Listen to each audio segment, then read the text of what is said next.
Promoting libraries is crucial for fostering a culture of lifelong learning. National Mission on Libraries was formulated by the central government in 2014. And the main intention of this particular scheme was to enhance the accessibility to knowledge and resources across India.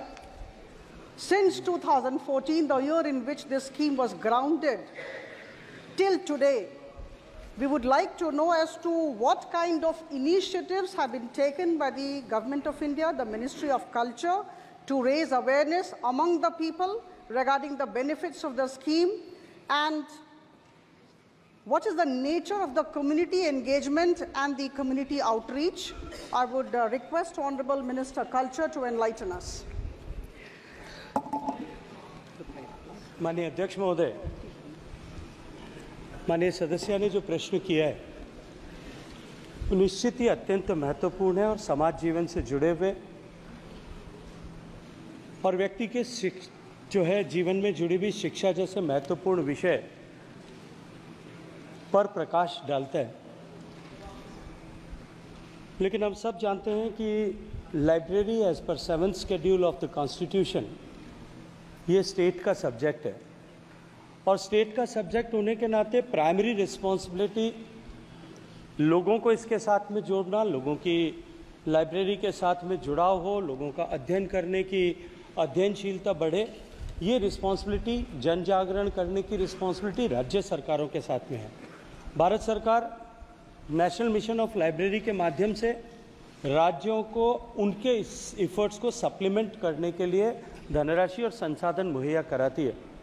माननीय सभापति महोदय, मैं आपके माध्यम से माननीय सदस्य और सदन को अवगत कराना चाहता हूं कि लाइब्रेरीज़ के फिजिकल इंफ्रास्ट्रक्चर को बढ़ाने के साथ साथ में राजा राममोहन राय लाइब्रेरी फाउंडेशन के माध्यम से विभिन्न लाइब्रेरीज़ को स्टेट्स में ग्रांट सप्लीमेंट करके राज्यों के द्वारा किए गए निवेश के अनुरूप ग्रांट सप्लीमेंट करके वो अपने यहाँ पर लाइब्रेरी एक्सपीरियंस को एनहेंस कर सकें, रीडिंग मटेरियल को बढ़ा सकें, इसके लिए समुचित प्रावधान किए गए।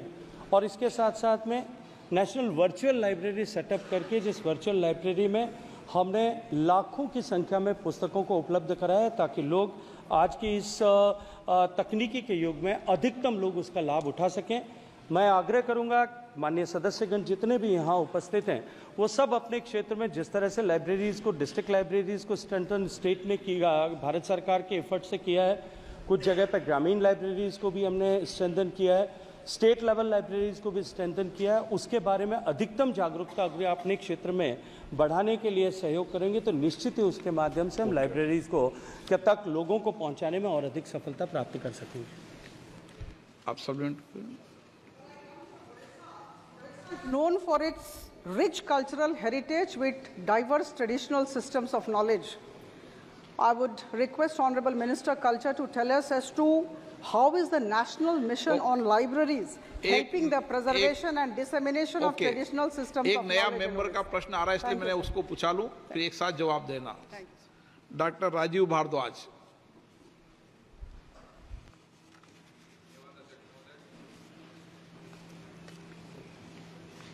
आदरणीय मंत्री जी का जो वक्तव्य सुना मैंने, क्वेश्चन नंबर 5।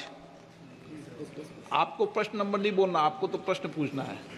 आप तो प्रश्न पूछे हैं, नए मेंबर जो होता है ना उसका प्रश्न होता है, उसको पूछते हैं।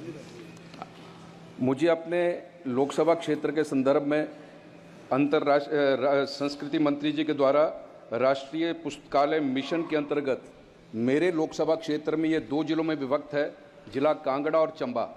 इसके संदर्भ में मुझे ये पता करना है कि मेरे क्षेत्र में इस लाइब्रेरीज कितनी लाइब्रेरीज हैं और उनके संदर्भ में कितनी धनराशि उपलब्ध करवाई गई। माननीय मंत्री जी। माननीय सभापति महोदय, माननीय सदस्य ने जो प्रश्न किया है कि हिमाचल प्रदेश के लोकसभा क्षेत्र में स्पेसिफिक लोकसभा क्षेत्र में कितनी लाइब्रेरीज हैं और उन पर कितना धनराशि मुहैया कराई गई है। नेशनल मिशन ऑफ लाइब्रेरी राज्य में एक लाइब्रेरी और एक डिस्ट्रिक्ट लाइब्रेरी को मॉडल लाइब्रेरी बनाने के लिए जो फंड देती है, उसके अतिरिक्त भी जो छोटी लाइब्रेरीज ग्रामीण स्तर पर बनती है मैं खुशी के साथ में ये कहना चाहता हूँ कि हिमाचल प्रदेश जैसे प्रदेश ने, जो इतना छोटा प्रदेश है, उसने अपने रूरल लाइब्रेरीज़ को अपग्रेडेशन के लिए लगभग 800 से ज़्यादा लाइब्रेरीज़ को भारत सरकार ने जो है वो धनराशि मुहैया कराई है। माननीय सदस्य ने जो अपने ज़िले के लिए, अपने लोकसभा क्षेत्र के लिए जो स्पेसिफिक जानकारी चाहिए, वो स्पेसिफिक जानकारी माननीय सदस्य यदि मेरे कार्यालय से संपर्क करेंगे तो निश्चित रूप से जो है उनको प्रोवाइड किया जाएगा। आप ही दे देना उनको।